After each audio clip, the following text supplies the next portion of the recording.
see that we're growing. They told me, and it looks like pretty much everybody has a seat, they told me this room right now is set up for 115 people. If you look around, pretty much every chair is filled. Let's give a big hand to you guys.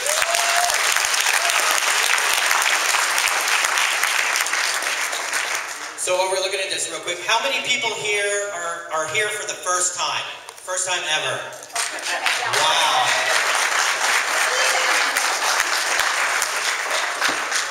And my good friend, I'm gonna bring him out. My good friend Randy here has a phenomenal organization that I've been blessed to come in and out and assist with the Gleason House. How many people have heard of Randy? Stand up for me for a second.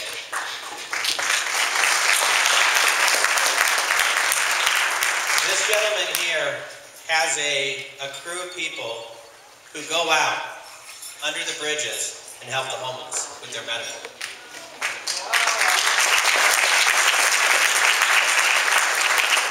And what they're doing right now is that they're working very hard to put together a care center, and it's called the Gleason House, where the homeless are able to come in and get their medical, be able to make sure and help them and bring them back. And I had the honor to help work on a documentary. And it was amazing to go in and see these people who were living on the streets, had no other place to turn to. But because they've got a few minutes of care because of their team, they were able to put into a program and completely change their life. Go out and actually get back into the working field, have their own place, have their own car. It was amazing. Go onto their Facebook, okay? Check out the video. They need help. We all need help. That's what we're here for, is to drive and help these communities, okay? Gleason House, okay? Thank you, Randy, for being here. So let's get fired up. I want to take a quick moment. Why don't we make this as large as we can? I don't know if somebody can help me work these lights in here because I have no clue. And we'll go from there. Just go to the side. I'm going to set this right here and see if this works. I love living. I think that's infectious. It's something that you can't fake. No. Right. That's it. That's it. Okay, just raise it. Go to the bottom. There you go.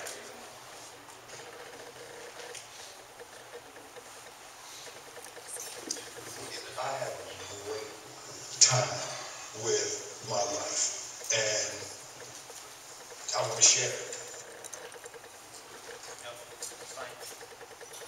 I love living. I think that's infectious. It's something that you can't fake. Greatness is not this wonderful, esoteric, elusive, God-like feature that only the special among us will ever taste. You know, it's something that truly exists in all of us. It's very simple. This is what I believe, and I'm willing to die. Period. It's that simple. I know who I am, and I know what I believe. I know who I am, I know what I believe. That's all I need to know. That's all I need to know. So from there, you do what you need to do. You know? And I think what happens is we make the situation more complex than it has to be. Because we're looking for complexity. There's got to be something complex to understand. It can't be that easy. No.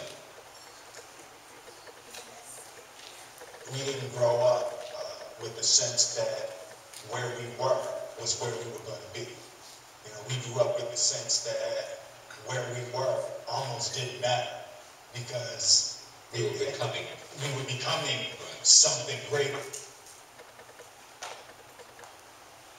The separation of talent and skill is one of the greatest misunderstood concepts for people who are trying to excel, who have dreams, that want to do things. Talent you have naturally. Skill is only developed by hours and hours and hours of beating on your craft. I've never really viewed myself as particularly talented. Where I excel is ridiculous, sickening work ethic. You know, while the other guy's sleeping, I'm working. While the other guy's eating, I'm working. There's no easy way around it. No matter how talented you are, your talent is going to fail you if you're not skilled. You know, if you don't study, if you don't work really hard and dedicate yourself to being better every single day, you'll never be able to communicate with people, with your artistry the way that you want. So the only thing that I see that is distinctly different about me is I'm not afraid to die on a treadmill.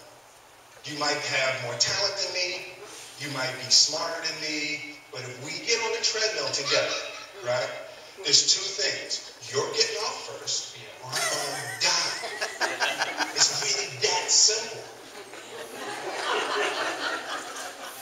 One summer, his dad tore down a brick wall on the front of his business. He told 12-year-old Will and his 9-year-old brother to rebuild it.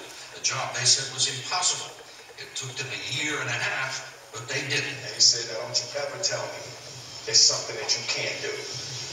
You don't try to build a wall. You don't set out to build a wall. You don't say, I'm going to build the biggest, baddest, greatest wall that's ever been built. You don't start there. You say, I'm going to lay this brick as perfectly as a brick can be laid. And you do that every single day. And soon you have a wall. You know, it's an idea that my grandmother always had that, you know, if you're going to be here, then there's a necessity to make a difference. She always instilled the responsibility, the spiritual responsibility that you have to make every group you come in contact with better. I want to do good. I want the world to be better because I was here. I want my life, I want my work, my family, I want it to mean something. And it's like, it has, if you are not making someone else's life better, then you're wasting your time. You know, like your life will become better by making other lives better. I want to represent an idea. I want to represent possibilities. I want to represent the idea that you really can make what you want. One of my favorite books is The Alchemist, Paulo Coelho. And that's just, I just believe that. I believe that I can create whatever I want to create. The first step before anybody else in the world believes it is you have to believe it. There's no reason to have a plan B because it distracts from plan A. I think that there's a certain delusional quality that all successful people have to have. You have to believe that something different than what has happened for the last 50 million years of history. You have to believe that something different can happen. Confucius said, he who says he can and he who says he can't are both usually right. Being realistic is the most commonly traveled road to mediocrity. Why would you be realistic? What's the point of being realistic? Just put up a barrier. Right, yeah, I'm going to do it. It's done. It's already done. The second I decide it's done, it's already done. So now we just got to wait for y'all to see. It's unrealistic to walk in a room and flip a switch and lights come on. That's unrealistic. Fortunately, Edison didn't think so. It's unrealistic to think you're going to bend a piece of metal and fly people over an ocean in that metal. That's unrealistic. But fortunately, the Wright brothers and others didn't believe that. And it just seems like such a ridiculous idea to me to embrace the idea that it's not going to happen. That's not real.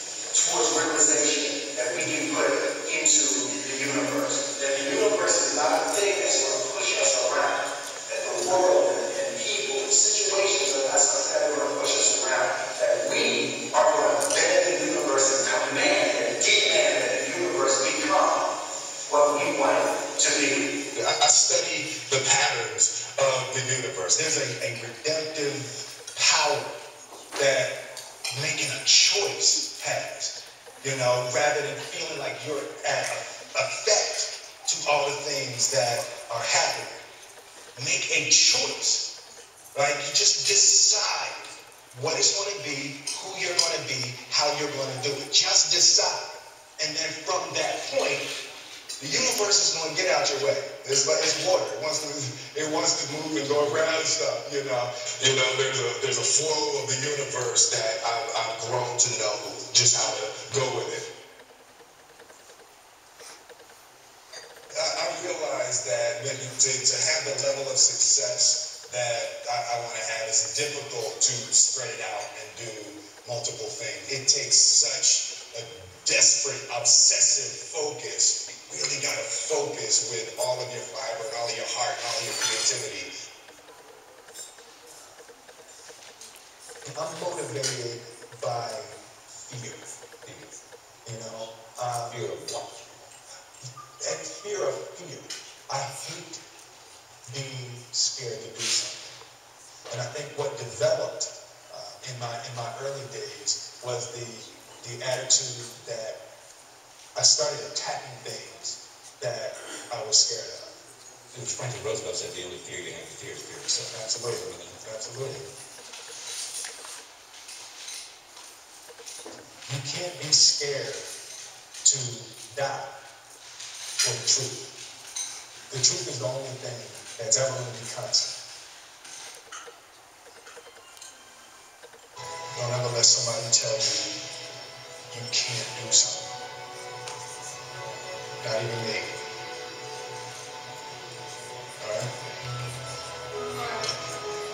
You got a dream. You got to protect it. People can't do something themselves. They want to tell you can't do it.